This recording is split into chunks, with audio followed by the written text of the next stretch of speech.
ಕೇಳುಗರೆ, ಈ ಕುಡಿತದ ಚಟ ಅನ್ನುವಂಥದ್ದು ಕೇವಲ ವ್ಯಕ್ತಿಯನ್ನಲ್ಲ, ಒಂದು ಕುಟುಂಬವನ್ನು ಕೂಡ ನಾಶ ಮಾಡಬಲ್ಲದು. ಹೀಗೆ ಈ ಮದ್ಯ ವ್ಯಸನಿಗಳಲ್ಲಿ ಕೆಲವರು ಈ ಒಂದು ಮದ್ಯ ವ್ಯಸನದಿಂದ ಹೊರಗೆ ಬರಬೇಕು ಅಂತ ಹೇಳಿ ಬಹಳಷ್ಟು ಆಸೆ ಪಡ್ತಾರೆ. ಆದರೆ ಅವರಿಗೆ ಅದಕ್ಕೆ ಸರಿಯಾದ ದಾರಿ ಸಿಗದೇ ಇರಬಹುದು. ಅಂಥ ಸಂದರ್ಭದಲ್ಲಿ ಇವತ್ತು ನಮ್ಮ ಜೊತೆಗಿದ್ದಾರೆ ಆಲ್ಕೋಹಾಲಿಕ್ಸ್ ಅನಾನಿಮಸ್ನ ಸದಸ್ಯರು. ಇವ್ರದ್ದೊಂದು ಕನ್ವೆನ್ಷನ್ ಕೂಡ ನಡೀಲಿಕ್ಕಿದೆ. ನವೆಂಬರ್ನ 7, 8 ಮತ್ತು 9ನೇ ತಾರೀಕಿನಂದು ನಡೀಲಿಕ್ಕಿದೆ. ಈ ಒಂದು ಕನ್ವೆನ್ಷನ್ನ ಮಹತ್ವ ಏನು, ಇದೆಲ್ಲದರ ಬಗ್ಗೆ ತಿಳ್ಕೊಳ್ಳೋಣ. ನಮ್ಮೊಂದಿಗೆ ಆಲ್ಕೋಹಾಲಿಕ್ ಅನಾನಿಮಸ್ನ ಸದಸ್ಯರಿದ್ದಾರೆ. ಅವರು ಅನಾಮಧೇಯರಾಗಿ ಇರೋದಕ್ಕೆ ಬಯಸ್ತಾರೆ. ಹಾಗಾಗಿ ಅವರ ಹೆಸರುಗಳನ್ನು ಈ ಕಾರ್ಯಕ್ರಮದಲ್ಲಿ ನಾವು ಬಹಿರಂಗ ಪಡಿಸ್ತಾ ಇಲ್ಲ. ಎಲ್ರಿಗೂ ಕೂಡ ಕಾರ್ಯಕ್ರಮಕ್ಕೆ ಸ್ವಾಗತ. ಈಗ ಮೊದಲನೇದಾಗಿ ಈ ಆಲ್ಕೋಹಾಲಿಕ್ಸ್ ಅನಾನಿಮಸ್ ಅಂತ ಹೇಳಿದ್ರೆ ಏನು ಸರ್? ಇದರ ಬಗ್ಗೆ ಒಂದು ಸ್ವಲ್ಪ ನಮಗೆ ಒಂದು ಬ್ರೀಫ್ ಆಗಿ ಇದ್ರ ಬಗ್ಗೆ ತಿಳಿಸಿ. ಎಲ್ಲರಿಗೂ ನಮಸ್ಕಾರ. ಇದನ್ನು ಕೇಳ್ತಾ ಇರುವ ಎಲ್ಲರಿಗೂ, ನಮ್ಮ ಶ್ರೋತೃ ವರ್ಗದವರಿಗೂ ನಮ್ಮ ಎಲ್ಲರ ಪರವಾಗಿ ನಾನು ವಂದನೆಗಳನ್ನು, ನಮಸ್ಕಾರಗಳನ್ನು ತಿಳಿಸ್ತೇನೆ. ನಾನು ಒಂದು ಆಲ್ಕೋಹಾಲಿಕ್ ಅನಾನಿಮಸ್ ಸದಸ್ಯ. ನನ್ನ ಹೆಸರನ್ನು ಹೇಳಲಿಕ್ಕೆ ಆಗೋದಿಲ್ಲ, ಯಾಕಂದರೆ ಅನಾಮಿಕತೆಯನ್ನು ಕಾಪಾಡಬೇಕು ಎಂದು ನಮ್ಮ ತತ್ವಗಳಲ್ಲಿ ಇದ್ದ ಕಾರಣ ಇನ್ನೊಬ್ಬರನ್ನು ನಾವು ಹೆಸರು ಹೇಳಿ ಅವರು ಆಲ್ಕೋಹಾಲಿಕ್ ಆ ಥರ ಹೇಳುವುದಿಲ್ಲ. ಆ ವಿಷಯಗಳನ್ನು ನಮ್ಮ ಲಿಟ್ರೇಚರಲ್ಲಿ, ನಮ್ಮ ತತ್ವಗಳಲ್ಲಿ ಸುಮಾರು ವಿವರಣೆಗಳು ಕೊಟ್ಟಿದ್ದಾರೆ. ಇದರ ಬಗ್ಗೆ ಮಾತಾಡಲಿಕ್ಕೆ ನನ್ನ ಮಿತ್ರರು, ನಮ್ಮ ಸಹೋದರರನ್ನು ಹೇಳಬೇಕು. ಅವರಿಂದ ನಾನು ತುಂಬ ಪ್ರಯೋಜನ ಪಡೆದಿದ್ದೇನೆ. ಈಗ ಕೆಲವು ವರ್ಷಗಳಾಗಿ ಈ ಆಲ್ಕೋಹಾಲಿಕ್ ಅನಾನಿಮಸ್ಸನ್ನು ನಾವು ಹೇಳೋದು ಅನಾಮಿಕ ಅಮಲಿಗಳ ಒಕ್ಕೂಟ. ಇದು ಒಂದು ಫೆಲೋಶಿಪ್, ಸೆಲ್ಫ್ ಸಪೋರ್ಟಿಂಗ್ ಪ್ರೋಗ್ರಾಮ್. ಇದು 1935 ಅಮೆರಿಕಾದಲ್ಲಿ ಶುರುವಾಗಿದೆ. ಇದರ ವಿವರಣೆಗಳನ್ನು ನಮ್ಮ ಹಿರಿಯ ಮಿತ್ರರು ಇಲ್ಲಿ ಬಂದಿದ್ದಾರೆ, ನಿಮಗೆ ಅದರಲ್ಲಿ ಪೂರ್ತಿ ವಿವರಣೆಗಳನ್ನು ಕೊಡ್ತಾರೆ. ಈಗ ನವೆಂಬರ್ 7, 8, 9 ಬೆಂದೂರು ಸೈಂಟ್ ಸೆಬಾಸ್ಟಿಯನ್ ಹಾಲಲ್ಲಿ 3 ದಿವಸ ನಾವು ಇದು ಇಂಟರ್ನ್ಯಾಷನಲ್ ಕನ್ವೆನ್ಷನ್ನು ಮಾಡ್ತೇವೆ. ಯಾಕೆಂದರೆ ಇದು ವರ್ಲ್ಡ್ ವೈಡ್ ಪ್ರೋಗ್ರಾಮ್. ಅದರಲ್ಲಿ those who are suffering alcoholics, ಯಾಕೆಂದರೆ ನಾವು ಯಾರನ್ನು ಪಾಯಿಂಟ್ಔಟ್ ಮಾಡಿ ನೀವು ಆಲ್ಕೋಹಾಲಿಕ್ ನಾನು ಹೇಳೋದು, ನನ್ನನ್ನು ಒಪ್ಪಿಕೊಳ್ತೇನೆ, ನನ್ನ ತಪ್ಪುಗಳನ್ನು ನಾನು ಒಪ್ಪಿಕೊಳ್ತೇನೆ. ನಾನು ಕುಡಿತಾ ಇರುವಾಗ ಏನಾಗಿದೆ, ಕುಡಿಲಿಕ್ಕೆ ಪ್ರಾರಂಭ ಆಗೋದಕ್ಕೆ ಮುಂಚೆ ನಾನು ಯಾವ ಥರ ಇದ್ದೆ, ಯಾವ ಪರಿಸ್ಥಿತಿಗೆ ನಾನು ಬಂದಿದ್ದೇನೆ. ಇವತ್ತು ಈ ಆಲ್ಕೋಹಾಲಿಕ್ ಅನಾನಿಮಸ್ ದಿವಸಗಳು ನಾನು ಇಲ್ಲಿ not only Mangalore, not only India, world wide ಈ ಪ್ರೋಗ್ರಾಮ್ ಡೈಲಿ ಮೀಟಿಂಗ್ಸ್ ಬೇರೆ ಬೇರೆ ಟೈಮಿಂಗ್ಸಲ್ಲಿ ಆಗ್ತಾಯಿದೆ. ಇವತ್ತು ನನಗೆ ಒಂದು ತುಂಬ ಗುಡ್ ನ್ಯೂಸ್ ಏನು ಅಂದರೆ, ಇನ್ನೊಂದು 2 ದಿವಸ ದೇವರು ನನ್ನನ್ನು ಒಳ್ಳೆಯ ರೀತಿಯಲ್ಲಿ ಇಟ್ಟಿದ್ದರೆ October 19 I am completed 28 years away from the first drink. ನನಗೆ ಬಾಧಕ ಆಗುವ ಮೊದಲ ಕುಡಿತದಿಂದ ನಾನು ದೂರ ಇದ್ದೇನೆ. ಆ ಪ್ರಯೋಜನವನ್ನು ನಾನು ಪಡೆದಿದ್ದೇನೆ. ನಾನು ಪಟ್ಟ ಪ್ರಯೋಜನ ಬೇರೆ ಯಾರಾದರೂ ಕಷ್ಟಪಡುವ ಒಂದು ಆಲ್ಕೋಹಾಲಿಕ್ಸ್, ಸಫರಿಂಗ್ ಆಲ್ಕೋಹಾಲಿಕ್ಸ್ ಅದಕ್ಕೆ ಸಿಕ್ಕಬೇಕು ಎಂದು ಉದ್ದೇಶದಲ್ಲಿ ಇಲ್ಲಿ ನಾವು ಆಕಾಶವಾಣಿಯಲ್ಲಿ ನಮ್ಮ ಆಫೀಸರ್ ಹತ್ರ ನಾವು ರಿಕ್ವೆಸ್ಟ್ ಮಾಡುವಾಗ ನಮಗೆ ಅದಕ್ಕೆ ಒಳ್ಳೆಯ ಸ್ಲಾಟನ್ನು ಒದಗಿಸಿಕೊಟ್ಟು ಈ ಪ್ರೋಗ್ರಾಮ್ ಒಂದು ಅವೇರ್ನೆಸ್ಗಾಗಿ ನಾವು ಮಾಡ್ತೇವೆ. ನಾವು ಸೆಲ್ಫ್ ಸಪೋರ್ಟಿಂಗ್, ಇದಕ್ಕಾಗಿ ಡೊನೇಷನ್ ಹಣ ನೀವು ಕೊಟ್ಟರೂ ನಾವು ತಗೊಳ್ಳೋದಿಲ್ಲ, ನಮ್ಮ ಖರ್ಚನ್ನು ನಾವೇ ಬರ್ಕೊಂಡು ಮಾಡ್ತೇವೆ. ಇದರ ಪರಿಪೂರ್ಣ ವಿವರಣೆಗಳನ್ನು ನಮ್ಮ ಮಿತ್ರರು ಕೊಡ್ತಾರೆ, ನಾನು ಅವರ ಹತ್ರ ಅದನ್ನು ಬಿಡ್ತೇನೆ. ಸರ್, ಹಾಗಾದರೆ ಈ ಆಲ್ಕೋಹಾಲಿಕ್ ಅನಾನಿಮಸ್ ಇದರ ಒಂದು ಉದ್ದೇಶದ ಬಗ್ಗೆ ಹೇಳಿದರು. ಹಾಗಾದರೆ ಇದರ ಒಂದು ಚಟುವಟಿಕೆಗಳು ಏನಿರುತ್ತೆ, ಯಾವ ರೀತಿಯಾಗಿದು ಕಾರ್ಯನಿರ್ವಹಿಸುತ್ತೆ? ನಮಸ್ಕಾರ ಸ್ನೇಹಿತರೆ. ಆಲ್ಕೋಹಾಲಿಕ್ ಅನಾನಿಮಸ್ ಅಂತ ಹೇಳಿದರೆ ಇದಕ್ಕೊಂದು ದೀರ್ಘ ಇತಿಹಾಸವೇ ಇದೆ. ಇದು 1934 ಡಿಸೆಂಬರ್ ತಿಂಗಳಲ್ಲೇ ಇದು ಪ್ರಾರಂಭ ಆಗಿದೆ. ಯಾಕೆಂದರೆ ಅದರಲ್ಲಿ ಒಬ್ಬ ಬಿಲ್ ಡಬ್ಲ್ಯೂ ಅನ್ನೋ ಒಬ್ಬ ವ್ಯಕ್ತಿ ಶೇರ್ ಬ್ರೋಕರ್ ಆಗಿದ್ದರು. ಅವರು ಈ ಅಮಲಿಗೆ ಒಳಗಾಗಿ ತುಂಬ ಕಷ್ಟಪಟ್ಟು ಒಂದು ಹಾಸ್ಪಿಟ್ಲಿಗೆ ಅಡ್ಮಿಟ್ ಆಗಿರ್ತಾರೆ. ಅವರಿಗೆ ಟ್ರೀಟ್ ಮಾಡ್ತಿದ್ದಂಥ ವ್ಯಕ್ತಿ ಇವರ ಈ ಪರಿಸ್ಥಿತಿ ನೋಡಿ ಅಲ್ಲಿ ಡಿಕ್ಲೇರ್ ಮಾಡ್ತಾರೆ, bill W is hopeless alcohol ಅಂತೇಳಿ. ಅವರು ತುಂಬ ಸಲ ಅಡ್ಮಿಟ್ ಆಗಿರ್ತಾರೆ. ಆದರೆ ಒಂದು ದಿನ ಇವರು ತುಂಬ ಕಷ್ಟಪಟ್ಟು ಅಲ್ಲಿ ಅಡ್ಮಿಟ್ ಆಗಿರುವಾಗ ಡಾಕ್ಟರ್ ಹೇಳ್ತಾರೆ, ನೋಡಪ್ಪ, ನಿನಗೆ ನಾನು ತುಂಬ ಟ್ರೀಟ್ಮೆಂಟ್ ಮಾಡಿದ್ದೇನೆ, ಎಷ್ಟೋ ಬುದ್ಧಿವಾದ ಹೇಳಿದ್ದೇನೆ, ಆದರೆ ನೀನು ನನ್ನ ಮಾತನ್ನು ಕೇಳಿಲ್ಲ. ಈಗ ನಿನ್ನ ಸಮಸ್ಯೆ ಏನಿದೆ ಸರಿಪಡಿಸಲಾರದಷ್ಟು ಕೆಟ್ಟು ಹೋಗಿದೆ. ಇನ್ನು ನನ್ನ ಕೈಯಿಂದ ನನಗೇನು ಮಾಡಲಿಕ್ಕೆ ಸಾಧ್ಯ ಇಲ್ಲ, ನನಗೇನಾದರೂ ಮಾಡೋದಿದ್ರೆ ದೇವರಿಂದ ಸಾಧ್ಯ ಎನ್ನುವ ಒಂದು ಮಾತನ್ನು ಹೇಳ್ತಾರೆ. ಅದು ಅವರ ಮನಸ್ಸಿನ ಮೇಲೆ ಒಂದು ಪರಿಣಾಮ ಬೀರ್ತದೆ. ಅವರು ಅಲ್ಲಿ ಆ ಕೋಣೆಯಲ್ಲಿ ಏನು ದೇವರಿಗೆ ಒಂದು ಮೊರೆ ನೀಡ್ತಾರೆ, ದೇವರು ಇದ್ದಾನೆ ಎನ್ನುವುದಾದರೆ ನಿನ್ನ ಅಸ್ತಿತ್ವವನ್ನು ನನಗೆ ತೋರಿಸು, ನಾನು ಏನು ಮಾಡಲು ಸಿದ್ಧನಿದ್ದೇನೆ ಅಂತ ಹೇಳಿದ್ದು 1934 ಡಿಸೆಂಬರ್ 11ನೇ ತಾರೀಕು ಅಮೆರಿಕದ ಟೌನ್ಸ್ ಹೋಟೆಲ್ ಹಾಸ್ಪಿಟಲ್ ನಡೆದ ಘಟನೆ. ಅಲ್ಲಿ ಅವರಿಗೆ ಏನೋ ಒಂದು ವಿಚಿತ್ರವಾದ ಒಂದು ಆಧ್ಯಾತ್ಮ ಅನುಭವ ಆಯಿತು. ಅಲ್ಲಿಂದ ಅವರು ಒಂದು ದೇವರ ಬಗ್ಗೆ ಹೆಚ್ಚಿನ ಒಂದು ಭಕ್ತಿಯನ್ನು ಬೆಳೆಸಿಕೊಂಡು ಅಲ್ಲಿಂದ ಹೊರಗೆ ಬಂದ ನಂತರ ಇದರ ಬಗ್ಗೆ ತುಂಬ ಜನರಿಗೆ ಒಂದು ಮಾಹಿತಿಯನ್ನು ಕೊಡ್ತಾ ಇದ್ದಾರೆ. ಒಂದು 6 ತಿಂಗಳು ಇದೇ ರೀತಿ ಕೊಡ್ತಾ ಅವರಿಗೆ ಅಮಲಿನಿಂದ ದೂರ ಇರಲಿಕ್ಕೆ ಸಾಧ್ಯ ಆಯಿತು. ಆದರೆ ಇವರು ಯಾರಿಗೆ ಈ ಮಾಹಿತಿಯನ್ನು ಕೊಟ್ಟರು ಅವ್ರಿಗೂ ಯಾರು ಕೂಡ ಅಮಲಿನಿಂದ ದೂರಲಿಕ್ಕೆ ಸಾಧ್ಯ ಆಗಲಿಲ್ಲ. ಮತ್ತು ಕೊನೆಗೆ ಒಬ್ಬ ಸಮಾಜ ಸೇವಕ ಮೂಲಕ ಆ ಕಾಲದಲ್ಲಿ ಒಬ್ಬ ಅಮೆರಿಕ ದೊಡ್ಡ ಸರ್ಜನ್ ಆಗಿದ್ದ ಡಾಕ್ಟರ್ ಬಾಬು ಎನ್ನುವರ ಪರಿಚಯ ಆಯಿತು. ಅವರು ಒಂದು ಈ ಬಿಲ್ಡಬ್ಲ್ಯೂ ಅವರ ಬಗ್ಗೆ ಈ ಒಂದು ಆಧ್ಯಾತ್ಮಿಕ ಅನುಭವ ಮತ್ತು ಅವರ ಅಮಲ್ನ ಸಮಸ್ಯೆ ಬಗ್ಗೆ ಹೇಳಿಕೊಂಡಾಗ ಅವರಿಗೆ ಕೂಡ ಒಂದು ರೀತಿಯ ಪ್ರಚೋದನೆ ಆಯಿತು. ಮತ್ತು ಇದರಲ್ಲಿ ಏನೋ ಒಂದು ಪ್ರಯೋಜನ ಇದೆ ಅನ್ನೋ ಸತ್ಯವನ್ನು ಕಂಡುಕೊಳ್ತಾರೆ. ಅಲ್ಲಿಂದ ಮತ್ತೆ ಅವರು ಪದೇ ಪದೇ ಸೇರ್ತಾ ಇರ್ತಾರೆ, ಇದ್ರ ಬಗ್ಗೆ ಚರ್ಚೆ ಮಾಡ್ತಾ ಇದ್ದಾರೆ. ಅಲ್ಲಿಂದ 1935 ಜೂನ್ 10ನೇ ತಾರೀಕು ಆಲ್ಕೋಹಾಲಿಕ್ಸ್ ಅನಾನಿಮಸ್ ಎನ್ನುವ ಒಂದು ಹೆಸರಿನೊಂದಿಗೆ ಈ ಒಂದು ಫೆಲೋಶಿಪ್ ಪ್ರಾರಂಭ ಆಗ್ತದೆ. ಅಲ್ಲಿಂದ ಅವರಿಬ್ಬರು ಸೇರಿ ತುಂಬ ಕೆಲಸ ಮಾಡ್ತಾರೆ, ಒಂದು ಗ್ರೂಪನ್ನು ಪ್ರಾರಂಭ ಮಾಡ್ತಾರೆ. ಅದು ಬೆಳೀತಾ ಹೋಯಿತು. ಆನಂತರ ಕೆನಡಾ ಅಲ್ಲಿ ಬೇರೆ ಬೇರೆ ರಾಷ್ಟ್ರಗಳಿಗೆ ಹೋಗಿ 1957ರಲ್ಲಿ ನಮ್ಮ ಇಂಡಿಯಾಗೆ ಬರ್ತದೆ. ಅಂದರೆ ಮುಂಬೈಯಲ್ಲಿ 1957ರಲ್ಲಿ ಪ್ರಥಮ ಮೀಟಿಂಗ್ ಮುಂಬೈಯಲ್ಲಿ ಆಗ್ತದೆ. ಅಲ್ಲಿಂದ 1958ರಲ್ಲಿ ನಮ್ಮ ಮಂಗಳೂರಿಗೆ, ಕರ್ನಾಟಕದಲ್ಲಿ ಮೊದಲ ಬಾರಿಗೆ ಆಲ್ಕೋಹಾಲಿಕ್ಸ್ ಅನಾನಿಮಸ್ ಪ್ರಾರಂಭ ಆದದ್ದು ನಮ್ಮ ಕರ್ನಾಟಕದಲ್ಲಿ, ಅದರಲ್ಲೇ ನಮ್ಮ ಮಂಗಳೂರಲ್ಲಿ. ಅದೊಂದು ನಮ್ಮ ಹಿರಿಮೆ. ಈ ರೀತಿಯಾಗಿ ಇದೊಂದು ಬೆಳೀತಾ ಬಂಧುಗಳೇ. ಇದರ ಬಗ್ಗೆ ಹೇಳದಿದ್ದರೆ ಅದು ತುಂಬ, ನಾನು ಮೊದಲೇ ಹೇಳಿದ ದೊಡ್ಡ ಚರಿತ್ರೆ ಇದೆ. ಅದಕ್ಕೆ ನಮಗೆ ನಿಗದಿತ ಅವಧಿ ಇದ್ದದ್ರೆ ಹೆಚ್ಚು ಮಾತಾಡಲಿಕ್ಕೆ ಆಗೋದಿಲ್ಲ. ಒಂದು ಸಂಕ್ಷಿಪ್ತವಾಗಿ ಹೇಳೋ ಪ್ರಯತ್ನ ನಾನು ಮಾಡಿದ್ದೇನೆ. ಆನಂತರ ಬೆಳೀತಾ ಈಗ ಸುಮಾರು 180ಕ್ಕಿಂತಲೂ ಹೆಚ್ಚು ರಾಷ್ಟ್ರಗಳಲ್ಲಿ ಈ ಒಂದು ಫೆಲೋಶಿಪ್ ನಡೀತಾ ಇದೆ. ಅದೇ ರೀತಿ ಮಂಗಳೂರಿನಲ್ಲಿ ನಾವು ಇಡೀ ಕರ್ನಾಟಕ, ಉತ್ತರ ಕರ್ನಾಟಕ, ದಕ್ಷಿಣಕ್ಕೆ ತುಂಬ ನಾವು ಕೆಲಸ ಮಾಡಿದ್ದೇವೆ. ಮಂಗಳೂರು ಆಲ್ಕೋಹಾಲಿಕ್ಸ್ ಅನಾನಿಮಸ್ ದಕ್ಷಿಣ ಕನ್ನಡ ಜಿಲ್ಲೆ ಅಂತರ್ಪಂಗಡದ ವತಿಯಿಂದ ತುಂಬ ಕೆಲಸ ಮಾಡ್ತಾ ಇದ್ದೇವೆ. ಅದರ ಭಾಗವಾಗಿ ಈಗ ನಾವು ಮಾಡುವಂಥ ಕನ್ವೆನ್ಷನ್ ಕೂಡ ಅದೇ. ಯಾಕೆ ಸಮಾಜಕ್ಕಾಗಿ ಈ ಒಂದು ಕಾರ್ಯಕ್ರಮ ಮುಟ್ಟಬೇಕೆನ್ನೋ ಇರಾದೆಯಿಂದ ನಾವು ಮಾಡ್ತಾ ಇದ್ದೇವೆ ಹೊರತು ಇದರಲ್ಲಿ ಬೇರೆ ಯಾವುದೇ ಒಂದು ಉದ್ದೇಶ ಇಲ್ಲ. ಇದೆಲ್ಲ ಸಂಪೂರ್ಣ ಧರ್ಮಾರ್ಥ ಮತ್ತು ನಿಸ್ವಾರ್ಥ ಸೇವೆ ಅಂತ ಹೇಳ್ಬೋದು. ಸರ್, ಈಗ ಹಾಗೆ ಯಾರಾದರೂ ತಮ್ಮ ಅನುಭವಗಳನ್ನು ಹಂಚಿಕೊಳ್ಳೋದಾದ್ರೆ ತಾವು ಯಾಕೆ ಈ ಒಂದು ಕುಡಿತದ ಚಟಕ್ಕೆ ಬಿದ್ರಿ, ಮತ್ತೆ ಈ ಆಲ್ಕೋಹಾಲಿಕ್ ಅನಾನಿಮಸ್ ಅದು ಯಾವ ರೀತಿಯಾಗಿ ನಿಮಗೆ ಅದು ಸಪೋರ್ಟ್ ಮಾಡ್ತು ಅಂತ? ನಮಸ್ಕಾರ. ನಾನೊಬ್ಬ ಅನಾಮಿಕ ಮದ್ಯವ್ಯಸನಿ. ನನಗೂ ಕೂಡ ಆಲ್ಕೋಹಾಲಿಕ್ಸ್ ಅನಾನಿಮಸ್ಸಿಗೆ ಬಂದಂಥ ಸಂದರ್ಭದಲ್ಲಿ ಕುಡಿತನ, ಆಲ್ಕೋಹಾಲಿಸಮ್ ಅನ್ನೋ ಒಂದು ಕಾಯಿಲೆ ಅಂತ ಕರೆದ್ರು. ಆದರೆ ನಾನು ಇದಕ್ಕೆ ಬರೋಕ್ಕೆ ಮುಂಚೆ ನನಗೊಂದು ಎಜುಕೇಷನ್ ಇತ್ತು, ಒಂದು ಒಳ್ಳೆ ಉದ್ಯೋಗ ಇತ್ತು, ಕುಟುಂಬ ಇತ್ತು. ನಾನು ಯಾಕೆ ಕುಡಿತೀನಿ, ನನಗೆ ಅದು ಅರ್ಥ ಆಗ್ತಾ ಇರಲಿಲ್ಲ. ನಾನು ನನ್ನದೇ ಆದಂಥ ತುಂಬ ಪ್ರಯತ್ನಗಳನ್ನ ನಾನು ಮಾಡ್ತಾ ಇದ್ದೆ. ಒಬ್ಬ ವ್ಯಕ್ತಿಯಾಗಿ ಏನೇನು ಮಾಡ್ಲಿಕ್ಕೆ ಸಾಧ್ಯನೋ ಅದೆಲ್ಲ ಪ್ರಯತ್ನಗಳನ್ನ ಕೂಡ ನಾನು ಮಾಡಿದೆ. ನನ್ನ ಯಾವುದೇ ವಿಲ್ ಪವರು ಅಥವಾ ನನ್ನ ನಿರ್ಧಾರಗಳು ಸಹಾಯಕ್ಕೆ ಬರ್ತಾ ಇರಲಿಲ್ಲ. ಈ ಸಂದರ್ಭದಲ್ಲಿ ನಾನು ಮತ್ತೆ ನಾನು ಕುಡಿತಕ್ಕೆ ಹಿಂದೆ ಹೋಗ್ತಾ ಇದ್ದೆ. ಆಗ ನಾನು ಈ ಆಲ್ಕೋಹಾಲಿಕ್ಸ್ ಅನಾನಿಮಸ್ಸಿಗೆ ಬಂದಾಗ ಪ್ರಪ್ರಥಮವಾಗಿ ನನಗೆ ಇದ್ರ ಬಗ್ಗೆ ಒಂದು ಕಾಯಿಲೆ ಅನ್ನೋ ವಿಚಾರ ನನಗೆ ಕೇಳಲಿಕ್ಕೆ ಸಿಕ್ತು. ಏನಿದು ಕಾಯಿಲೆ? ಅವರೊಂದಷ್ಟು ಸಿಂಪ್ಟಮನ್ನು ಹೇಳಿದರು. ಯಾವ ವ್ಯಕ್ತಿಗೆ ಮಾನಸಿಕವಾಗಿ ಕುಡಿತದ ಒಂದು ಅಬ್ಸೆಷನ್, ಅದು ಈ ಕಾಯಿಲೆ ಅತಿ ಮುಖ್ಯ ಲಕ್ಷಣ. ಅವನಿಗೆ ಆ ಕುಡಿತದಿಂದ ದೂರ ನಿಲ್ಲಬೇಕು ಅನ್ನೋ ಇಚ್ಛೆ ಇದ್ದೂ ಕೂಡ ಆ ಅಬ್ಸೆಷನ್ ಕಾರಣದಿಂದ ಅವರು ಮತ್ತೆ ವಾಪಸ್ ಅವನು ಕುಡಿತಕ್ಕೆ ಬರ್ತಾನೆ, ಅವನ ನಿರ್ಧಾರ ಕೆಲಸ ಮಾಡಲ್ಲ ಅನ್ನೋ ಒಂದು ವಿಚಾರ ಅದು ಅರ್ಥ ಆಯಿತು. ಇನ್ನೊಂದು ಅತಿ ಮುಖ್ಯ ಒಂದು ವಿಚಾರನ ಹೇಳಿದರು. ನನ್ನಲ್ಲಿ ಒಂದು ಅಲರ್ಜಿ ಇದೆ ಅಂತ ಹೇಳ್ತಾರೆ. ನನಗೆ ಕುಡಿತದ ಮೇಲೆ ನಿಯಂತ್ರಣ ಇಲ್ಲ. ನಾನು ಯಾವತ್ತೂ ಕೂಡ ಸ್ವಲ್ಪ ಕುಡಿದ್ರೆ ನನಗೆ ಖುಷಿ ಸಿಗುತ್ತೆ, ಆನಂದ ಸಿಗುತ್ತೆ ಅಂತ ಹೋದಂಥ ವ್ಯಕ್ತಿ, ಆ ಸ್ವಲ್ಪ ಕುಡಿದು ನನಗೆ ನಿಲ್ಲಿಸ್ಲಿಕ್ಕಾಗಲ್ಲ. ಅದು ನನ್ನ ಕಾಯಿಲೆ ಅತಿ ಮುಖ್ಯ ಲಕ್ಷಣ ಅಂತ ಹೇಳಿದರು. ಮತ್ತೊಂದು ವಿಚಾರ ಅಂತಂದರೆ ಒಂದು ಭಾವನಾತ್ಮಕ ರೋಗಿ, ಇಮೋಷನಲ್ ಡಿಸಾರ್ಡರ್ಸ್. ಅಂದರೆ ನಾನು ಭಾವನಾತ್ಮಕ ಕುಡಿದ ನಂತರ ಬದಲಾಗ್ತೇನೆ. ಇಂಥ ವಿಚಾರಗಳನ್ನ ಹೇಳಿದಾಗ ಎಲ್ಲೋ ಒಂದು ಕಡೆಗೆ ಅವರ ಒಂದು ಅನುಭವದೊಟ್ಟಿಗೆ ಅದನ್ನು ಹೇಳುವಾಗ ನನಗೆ ಅದನ್ನು ಅರ್ಥ ಮಾಡ್ಕೊಳ್ಳಿಕ್ಕಾಯಿತು. ಅದರ ನಂತರ ನಾನು ಅವ್ರು ಹೇಳಿದಂಥ ಒಂದೇ ವಿಚಾರ, ಇದಕ್ಕೆ ಯಾವುದೇ ರೀತಿ ವಿಲ್ ಪವರ್ ನಡೆಯೋದಿಲ್ಲ ಅಥವಾ ನಾನೊಬ್ಬನೇ ಒಂದು ಗಟ್ಟಿ ಮನಸ್ಸು ಮಾಡಿ ನನಗೆ ಆ ಕುಡಿತದಿಂದ ನಿಲ್ಲಕ್ಕಾಗಲ್ಲ. ಇಂಥ ಒಂದು ಫೆಲೋಶಿಪ್ ಇದೆ. ಇಲ್ಲಿ ನಾವು ಒಟ್ಟಿಗೆ ಕೆಲಸ ಮಾಡ್ತೀವಿ, ಈಚ್ ಒನ್ ರೀಚ್ ಒನ್. ನಾವು ಒಬ್ಬರಿಂದ ಒಬ್ಬರಿಗೆ ಸಹಾಯ ತಗೊಳ್ಳೋದು. ಅಲ್ಲಿ ನಾನು ಅದ್ರ ಜೊತೆಗೆ ನಾನು ನಡೆಯೋ ಪ್ರಯತ್ನ ಮಾಡಿದಾಗ ಬೇರೆಯವರ ಅನುಭವ ನನಗೆ ಆ ಒಂದು ಮೆಂಟಲ್ ಅಬ್ಸೆಷನ್, ಆ ಕುಡಿತದಿಂದ ದೂರ ನಿಲ್ಲ ಅಂತ ಒಂದು ಶಕ್ತಿ ಕೊಡ್ತಾರೆ. ಅದು ಖಂಡಿತ ನನಗೆ ಮೊದಲನೇ ಮೀಟಿಂಗಲ್ಲೇ ನನಗೆ ಅದು ಕ್ಲಿಕ್ ಆಯಿತು, ನನಗೆ ಅದು ಇಷ್ಟ ಆಯಿತು. ಅದರ ನಂತರ ನಾನು ಬರೋ ಪ್ರಯತ್ನ ಮಾಡಿದೆ. ಬರ್ತಾ ಇರುವಾಗ ನನಗೆ ಆಶ್ಚರ್ಯ ಆಗೋ ರೀತಿಯಲ್ಲಿ, ಯಾಕೆಂತಂದರೆ ನಾನು ಒಂದು ಹಂತದಲ್ಲಿ ನಾನು ನಿರ್ಧಾರ ಮಾಡಿದ್ದೆ ಮೋಸ್ಟ್ಲಿ ನನಗೆ ಸಾಧ್ಯ ಆಗಲಿಕ್ಕಿಲ್ಲ ಅಂತೇಳಿ. ಆದರೆ ನಿರಂತರವಾಗಿ ನಾನು ಕಾರ್ಯಕ್ರಮಕ್ಕೆ ಭಾಗವಹಿಸ್ತಾ ಬಂದಾಗ, ಅನುಭವನ ಆಲಿಸ್ತಾ ಬಂದಾಗ ನನಗೆ ಅದರಿಂದ ದೂರ ನಿಲ್ಲಕ್ಕೆ ಸಹಾಯ ಆಯಿತು. ಅದರ ನಂತರ ನನಗೆ ಫೆಲೋಶಿಪ್ ಬಗ್ಗೆ ಒಂದು ನಂಬಿಕೆ ಬಂತು, ವಿಶ್ವಾಸ ಬಂತು. ಇಲ್ಲಿ ಸ್ಪಷ್ಟವಾದ ಒಂದು ವಿಚಾರ ಹೇಳಿದರು, ಇದಕ್ಕೆ ಯಾವುದೇ ರೀತಿ ಕೆಮಿಕಲ್ ಸೊಲ್ಯೂಷನ್ ವರ್ಕ್ ಆಗೋದಿಲ್ಲ. ಬಟ್ ಇದಕ್ಕಿರೋ ಒಂದೇ ಒಂದು ಸಾಧ್ಯತೆ ಅಂತಂದರೆ ಒಂದು ಆಧ್ಯಾತ್ಮಿಕವಾಗಿ ನನ್ನಲ್ಲಿ ಒಂದು ಬದಲಾವಣೆ ತಂದುಕೊಂಡ್ರೆ ಖಂಡಿತ ಸಾಧ್ಯ ಆಗುತ್ತೆ ಅಂತ. ಬಟ್ ಸಾಮಾಜಿಕವಾಗಿ ಇವತ್ತು ನಮ್ಮೆಲ್ಲರಿಗೂ ಕೂಡ ಗೊತ್ತಿರೋ ಹಾಗೆ ಕುಡಿತದ ಬಗ್ಗೆ ಬೇರೆನೇ ಒಂದು ಅಭಿಪ್ರಾಯ ಇದೆ. ಅಂದರೆ ಅವನೊಬ್ಬ ಬೇಜವಾಬ್ದಾರಿ ಮನುಷ್ಯ, ಟೋಟಲ್ ಒಂದು ವಿಲನ್ ಥರ ನೋಡ್ತಿದ್ದಾರೆ. ಇದನ್ನು ಆಲ್ಕೋಹಾಲಿಕ್ಸ್ ಅನಾನಿಮಸ್ ಅಷ್ಟೇ ಅಲ್ಲ, ವರ್ಲ್ಡ್ ಹೆಲ್ತ್ ಆರ್ಗನೈಸೇಷನ್ ಕೂಡ ಇದನ್ನೊಂದು ಕಾಯಿಲೆ ಅಂತ ನಿರ್ಧಾರ ಮಾಡಿದೆ. ಆದರೆ ಸಾಮಾಜಿಕವಾಗಿ ಇವತ್ತು ಯಾರು ಕೂಡ ಇದನ್ನು ಪೂರ್ತಿಯಾಗಿ ಸ್ವೀಕಾರ ಮಾಡೋದಿಲ್ಲ. ನನಗೆ ಒಬ್ಬ ಬೇಜವಾಬ್ದಾರಿ ಮನುಷ್ಯ, ಒಂದು ವಿಲನ್ ಥರನೇ ನೋಡ್ತಾರೆ.